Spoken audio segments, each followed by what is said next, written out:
សាលារៀនសុវណ្ណភូមិគឺជាផ្ទះរបស់អ្នកពូកែក្រុមជំរាបសួរទៅដល់គណៈកម្មការលោកគ្រូអ្នកអាណាព្យាបាលនិងសិស្សានុសិស្សទាំងអស់ដែលមានវត្តមាននៅទីនេះពួកយើងមកពីក្រុមទី4សមាជិកយើងមាន3នាក់ខ្ញុំឈ្មោះណែមសក្កណារីណាទី4ខ2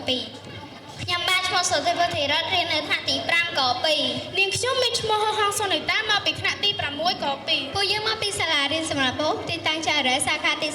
37មុននឹងចាប់ដើរធ្វើបបបង្ហាញនាងខ្ញុំសូមធ្វើការសួរអ្នកទាំងអស់គ្នាមួយសំណួរ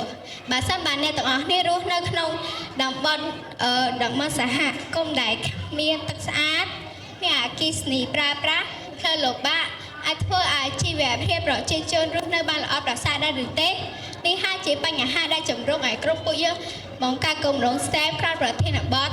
ការអភិវឌ្ឍតំបន់ដាច់ស្រយាលទៅជាសហគមន៍ទំនើបសូមអ្នកកម្មការមើលទៅខាងឆ្វេងនៃ model នេះគឺជាផ្ទះតំបន់ដែលដាច់ស្រយាលដែលមានស្លឹកឈើតូចៗដីធ្វើដំណើរក៏ខ្វក់ទឹកមិនស្អាតគ្មានអគ្គិសនីប្រើប្រាស់នោះទេដើម្បីកែប្រែជីវភាពដើម្បីកែប្រែតំបន់នេះពួកយើងបានចំណាយពេលធ្វើរោងនេះយ៉ាងយកចិត្តទុកដាក់បំផុតបាទពិតមែនហើយពួកយើងចង់យកប្រធានបទនេះយកមកបកស្រាយពីព្រោះនៅប្រទេសកម្ពុជាសម្បូរទៅដោយតំបន់ដាច់ស្រយាលដែលធ្វើឲ្យប្រជាជនពិបាកក្នុងការស្វែងរកទឹកស្អាតអគ្គិសនីការអប់រំនិងមន្ទីរពេទ្យពួកយើងចង់ប្រើចំណេះដឹងស្តាមនេះដើម្បីចង់ប្រាប់ថាបញ្ហាទាំងអស់នេះ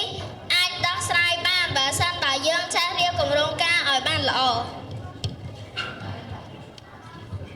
វត្ថុបំណងរបស់សហគមន៍ទំនើបគឺប្រើកលការ STEM ក្នុងការដោះស្រាយបញ្ហាជាក់ស្ដែងចំណែកគោលបំណងធំគឺចង់ឲ្យប្រជាពលរដ្ឋមានទឹកស្អាតប្រើប្រាស់មានផ្លូវងាយស្រួលសម្រាប់ធ្វើដំណើរមានអគ្គិសនីមានមន្ទីរពេទ្យសាលារៀនដើម្បីឲ្យប្រជាជនមានជីវភាពប្រសើរជាងមុនសក្កណា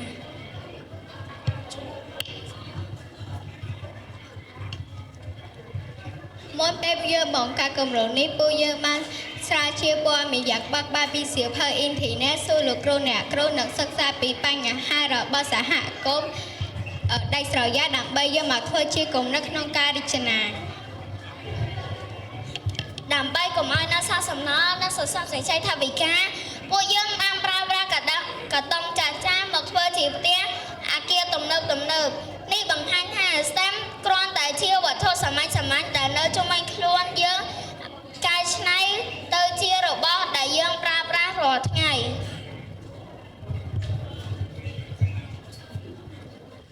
សូមគណៈកម្មការក្រឡេកមកមើលផ្នែកខាងស្ដាំដែលជាសហគមន៍ទំនើបនេះគឺជាផ្ទះសូឡាដែលក្រុមពួកខ្ញុំបានច្នៃអំពីក្រដាសកាតុងគូក្រឡាពណ៌ខៀវហើយនេះគឺជាបន្ទះសូឡាគឺប្រើសម្រាប់ស្រូបពន្លឺព្រះអាទិត្យបំលែងទៅជាថាមពលអគ្គិសនី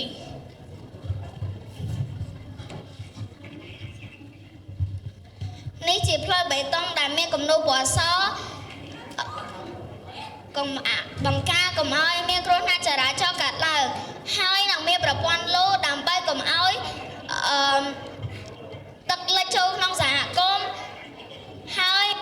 ក្រុមពួកយើងបានគណនាចម្ងាយប្រវែងទទឹងផ្លូវបានស្មើគ្នាល្អនេះគឺជាសាលារៀននេះគឺជាមន្ទីរពេទ្យនេះគឺជាធុងសម្រាមនេះគឺជាអគារសាធារណៈរចនាទីតាំងអគារសាធារណៈឲ្យស្ថិតនៅកណ្ដាលសហគមន៍ងាយស្រួលប្រជាជនប្រើប្រាស់តាមរយៈគម្រោងនេះសបញ្ជាក់ថា STEM មិនមែនគ្រាន់តែជាការរៀននៅក្នុងសៀវភៅតែមួយមុខនោះទេប៉ុន្តែវាគឺជាចំណេះដឹងមួយដែលអាចយកមកអភិវឌ្ឍសហគមន៍បានពិតប្រាកដពួកយើងជឿជាក់ថាការអភិវឌ្ឍសហគមន៍ពិតប្រាកដមិនមែនគ្រាន់តែធ្វើឲ្យទីក្រុងរីកចម្រើនតែមួយមុខនោះទេប៉ុន្តែគឺធ្វើឲ្យប្រជាពលរដ្ឋទោះរស់នៅទីកន្លែងណាក៏មានឱកាសក្នុងការរស់នៅស្មើគ្នាជាចុងបញ្ចប់នាងខ្ញុំសូមថ្លែងអំណរគុណទៅដល់គណៈកម្មការលោកគ្រូអ្នកអាណាព្យាបាលនិងសិស្សានុសិស្សទាំងអស់ដែលបានចំណាយពេលវេលាដ៏មានតម្លៃក្នុងការមកស្ដាប់ក្រុមពួកខ្ញុំបកស្រាយខ្ញុំសូមជូនពរឲ្យគណៈកម្មការលោកគ្រូអ្នកអាណាព្យាបាលសិស្សឲ្យជុំនៅពុទ្ធពរទាំង4ប្រការគឺអាយុវណ្ណៈសុខៈពលៈកំបីឃ្លាតឡើយសូមអរគុណ